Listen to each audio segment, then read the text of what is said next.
Salve dan salam sejahtera untuk kita semua. Ada pertanyaan yang menarik. Mengapa orang Kristiani mengakui bahwa tubuh manusia adalah bait atau rumah Allah sendiri? Mungkinkah? Dan bagi non-Kristiani akan bertanya, mungkinkah tubuh manusia menjadi bait atau rumah Allah sendiri? Saudara-saudari, mari kita kembali menyadari bahwa di dalam tubuh ini, di dalam tubuh Anda dan tubuh saya telah berdiam Allah yang hidup. Allah telah terlebih dahulu ada di dalam dirimu dan dialah yang menghidupi tubuhmu. Dalam Alkitab, saudari-saudara, terdapat beberapa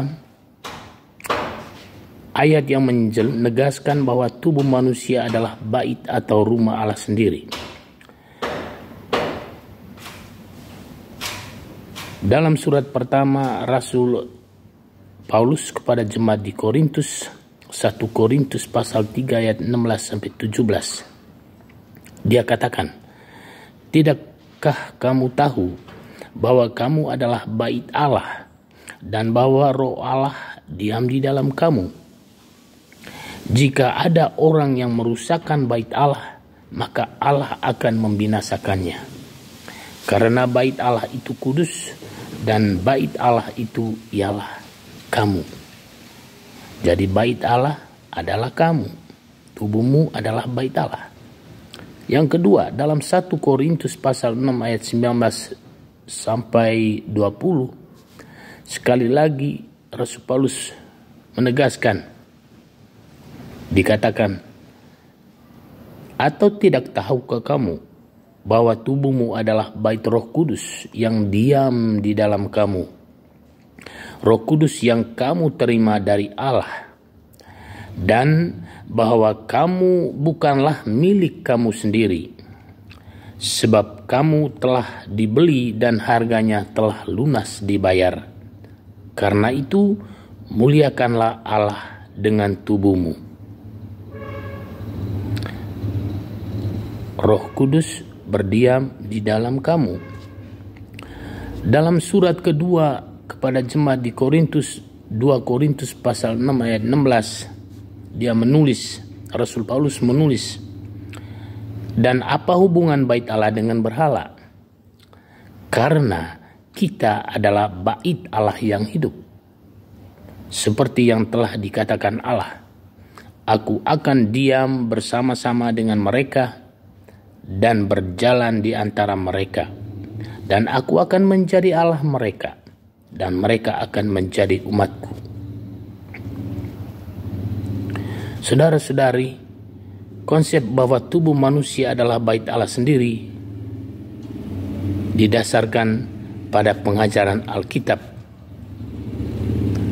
tentang yang pertama, penebusan oleh Kristus atau pembelian kembali.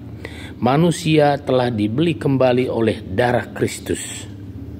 Dalam 1 Korintus pasal 6 ayat 20, sehingga tubuh manusia menjadi milik Allah. Yang kedua, tubuh manusia adalah tempat tinggal atau penghunian Roh Kudus. Roh Kudus diam di dalam tubuh manusia. Lihat 1 Korintus pasal 3 ayat 16-17 dan 1 Korintus pasal 6 ayat 19-20. Sehingga tubuh manusia menjadi bait Allah yang hidup. Yang ketiga, tubuh manusia dikuduskan oleh Allah. Tubuh manusia telah dikuduskan oleh Allah sehingga menjadi bait Allah yang kudus dalam 1 Korintus pasal 3 ayat 16-17. Dengan demikian, saudari-saudara, konsep bahwa tubuh manusia adalah bait Allah sendiri didasarkan pada pengajaran Alkitab tentang penebusan oleh Kristus, tempat tinggal Roh Kudus, dan dikuduskan oleh Allah sendiri. Karena itu, jika Allah telah hidup dan menghidupi dirimu, apa untungnya kamu cemas atau khawatir akan situasi hidup ini? Teruslah berusaha dan hadapi kesulitan hidupmu, sebab Allah tidak membiarkanmu berjalan sendirian. Salve.